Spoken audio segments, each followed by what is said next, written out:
Chapter 19. Justin stared at the cross in the little chapel. He hadn't needed to go to the chapel to ask God to forgive him, but he'd wanted to. Standing near a cross had once held a special meaning to him, and the power covered him again as he dropped to his knees. Lord, I'm so sorry. I've been angry at you for so long that I am unsure how to talk to you anymore. I've shut you out and tried to live life my way, but it's not working. The anger is eating me up inside. Help me not to be so angry.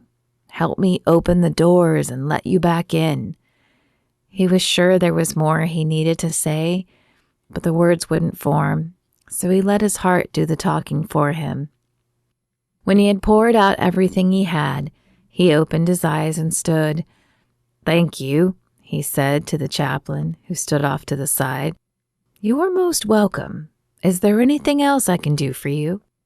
Justin ran a hand across his chin. "Yeah, can you tell me where I might get my bone marrow tested?" The chaplain tilted his head as he thought, "I think our oncologist could help you. Let me get you his name." He disappeared through a doorway and returned a moment later with a white business card. Justin took the card and tucked it in his pocket. He would get tested, but before he did that, he needed to check on Ava and apologize to her. She was probably still with her father, but if not, she would wonder where he was. The waiting room was still empty when he opened the door, but a moment later, Ava appeared down the hallway.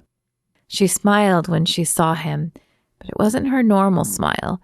It was tentative, hesitant, and much tighter than normal. Did that mean bad news then? "Hey, I'm glad you're still here," she said when she reached him. He grabbed her hands and squeezed. "Of course I am. I wouldn't leave without telling you. How's your father?" She shrugged and wiped the corner of her eye. Justin saw the wet sheen on her finger before she rubbed it away. "He's still out, and he doesn't look like my dad at all, but I'm trying not to worry." He moved his hands to interlock his fingers with hers. "That's good. I'm sure he will be okay. Heart attacks are scary, but they happen a lot, and trained doctors understand how to treat them." "They are," she said slowly, and Justin felt the but coming before it left her lips. "But it made me realize how short life is. I know we said this wasn't forever, but I want to get married and have a family of my own." Justin opened his mouth to agree with her, but she continued, "I had a great discussion with my mother, and I understand now that love isn't perfect, and I've been pushing people away for the wrong reasons, but it also made me realize the right reason." Though she paused, he didn't say what was on his mind, because it was clear she needed to get this out. Instead, he took her bait and asked, "What's the right reason?" "They need to have a relationship with God. My mom told me their marriage was actually rocky for a while, and it was only their faith in God that got them through it. So that's my line, and I won't cross it. I'm sorry for going to your brother, and I hope we've done enough to save your image, Justin, but I can't pretend to be your girlfriend any longer." Justin bit back his smile. She thought she had the upper hand, but she didn't know he'd had his own epiphany as well. "I forgive you for going to Garrett, and I hope you'll forgive me for my anger earlier. It was misplaced. I was putting my anger at Candy on you, and that wasn't fair. Now, about this relationship issue, how about we stop pretending, and you be my girlfriend for real?" She blinked at him. "Did you not hear what I just said? I care for you, Justin, more than I should, and I forgive you, but I want someone who will pray with me, attend church with me, and have devotionals with me. You told me you haven't spoken to God in years." "And I hadn't, but I just came from the chapel. Ava, being here reminded me of Carol dying. The last thing she did was make me promise not to give up on love. But I had. Being here forced me to realize how unhappy I've been.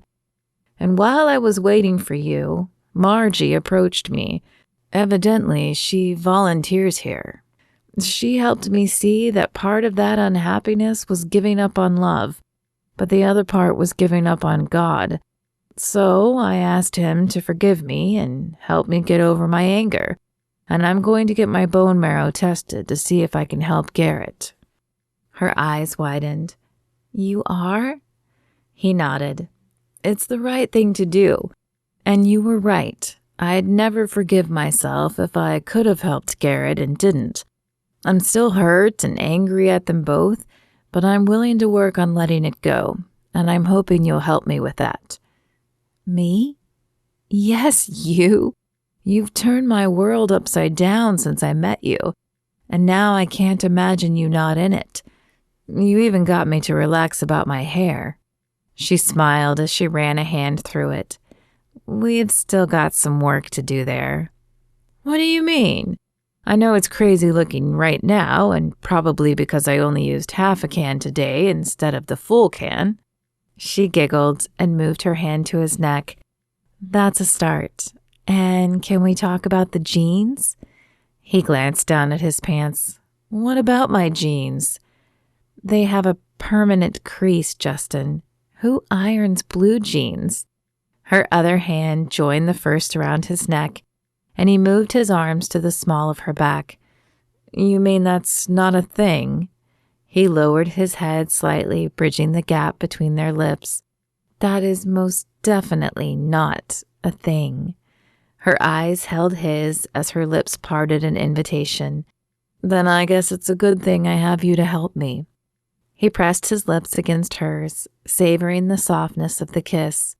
The first kiss had surprised him. The second one had sent his body tingling, but this kiss was the best yet. He let the emotions run through his body, waking up areas that had lain dormant for years. His toes, the tips of his ears, every nerve ending tingled, and he allowed the light to sweep away the darkness he'd been living in for too long. Ava, he's awake! Her mother's voice ripped them apart and dissolved the electricity coursing through Ava's veins. As if guilty, they jumped apart, but her mother either didn't care or didn't notice. Ava's heart still pounded in her head as she followed her mother back to her father's room, and she forced herself to breathe slowly. She could feel Justin behind her, this masculine presence that sent her knees shaking, but she couldn't focus on that now. Her dad was awake, and she needed to focus on him. Sorry if I scared you. Her father pulled the oxygen out of his nose as she reached his bedside.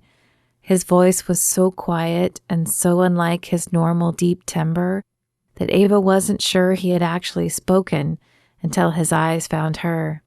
Dad, she placed her hand on his arm. Are you okay? I guess that depends on how you define okay, he said slowly. My chest feels like someone dropped an anvil on it.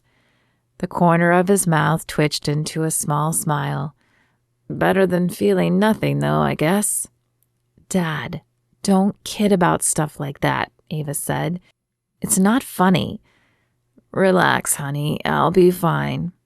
I don't know about that, Bruce, her mother spoke up. The doctors are talking about bypass surgery. I told you to stop smoking those cigars. I'm sure the cigars aren't all to blame, her father said.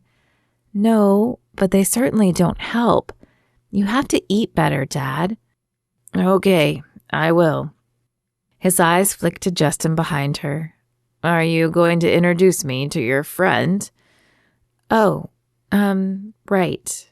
Dad, this is Justin. He's my boyfriend? Is that supposed to be a question? He looked to Ava and then to Celine. It's complicated, sir, Justin said. But let's just say that we are sure now. I'll fill you in on it later, Celine said, placing a hand on his arm. For now, I think we should let you rest. We should probably be heading back anyway. I have a test to do and you have a book to finish. Ava nodded, but she didn't feel ready to leave. Even though her father was awake and talking, it didn't diminish her fear that something might happen to him afterwards. You go ahead. I'm going to stay with my dad. No, you aren't, her father said. I'm fine, and you have a book to finish. Let the man take you home. You can always come back later if you feel the need. Ava took a deep breath. She didn't want to leave her father, but she wasn't going to argue with him, especially not while he was in a hospital bed. The last thing she wanted to do was bring any more stress to his heart. In addition, she was behind on her book and needed to finish it. And Justin had been kind enough to drive her here. She couldn't keep him hostage here forever. After leaning in to give her father one more hug, she followed Justin back to his car, praying that everything would be okay with her father.